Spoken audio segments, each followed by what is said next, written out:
Hi friends, lucky green ఫార్మ్స్కి స్వాగతం. దీన్ని ఎడ్యులేషన్ చేను అంటారు. తెలుగులో దశరథ గడ్డి అని కూడా అంటారు. దీని ఉపయోగాలు ఏంటంటే ఎడ్లకు, ఆవులకు, గొర్రెలకు, మేకలకు మంచి ఆహారం. దీంట్లో 20% అధిక ప్రోటీన్స్ ఉంటాయి. ఇవి వేసుకోవడం వలన దాదాపు 5 సంవత్సరాల వరకు ఇది పండుతుంది. భూమి కూడా సారవంతంగా మారుతుంది. అలాగే గొర్రెలు, మేకలు మనం మేపుకున్నప్పుడు వాటి బరువు పెరుగుతుంది. అధిక లాభం వచ్చే విధంగా రైతుకి ఉపయోగపడుతుంది. అదేవిధంగా ఆవులు, బర్రెలు మేసినట్లయితే దీన్ని తినడం వలన అధిక పాలనిస్తూ పాల ఉత్పత్తిని కూడా పెంచుతుంది. దీంట్లో విటమిన్స్, మినరల్స్ ఉన్నాయి కాబట్టి మంచి లాభం కలుగుతుంది.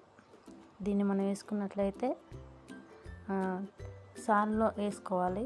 అంటే మనం మధ్యలో 25 లేకపోతే 30 ఇంచుల వెడల్పుతో పెట్టుకొని సైడ్ సాలలాగా అచ్చు పద్ధతిలో పెట్టుకోవాలి.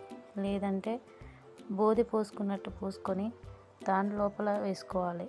దీన్ని ఎలా వేయాలి అంటే గడ్డి గింజలు 1 కేజీ కలిపినట్లయితే ఇసుకను 5 కేజీలు కలపాలి. అన్నిటినీ కలిపిన తర్వాత పోత పోసుకుంటూ మనం ముగ్గు ఎలాగైతే పోస్తామో అదేవిధంగా ఇది పోత పోసుకుంటూ వెళ్తుంటే వెనుకున్న ఒక మనిషి మట్టి పోస్తూ మెత్తటి మట్టి ఇంచు మందం పోసుకుంటూ వస్తారు. అలా వచ్చినట్లయితే ఇది చక్కని పంటను ఇస్తుంది. ఎక్కువ మందు పడినట్లయితే ఈ గింజలు ఫ్రెండ్స్ తక్కువగా మందు వేయాలి. అలాగైతే విపరీతంగా చెట్టు మొలుస్తుంది. ఎన్ని గింజలు అయితే వేస్తామో అన్ని గింజలు కూడా మొలుస్తాయి. ఎక్కడ కూడా తోసిపోకుండా. ఒకవేళ మన్ను ఎక్కువ పోయినట్లయితే అది పైకి లేవకుండా ఇబ్బంది పడుతుంది. దీనికి ఒక్కసారి మనం వేసే ముందు మందు కలుపుకుండా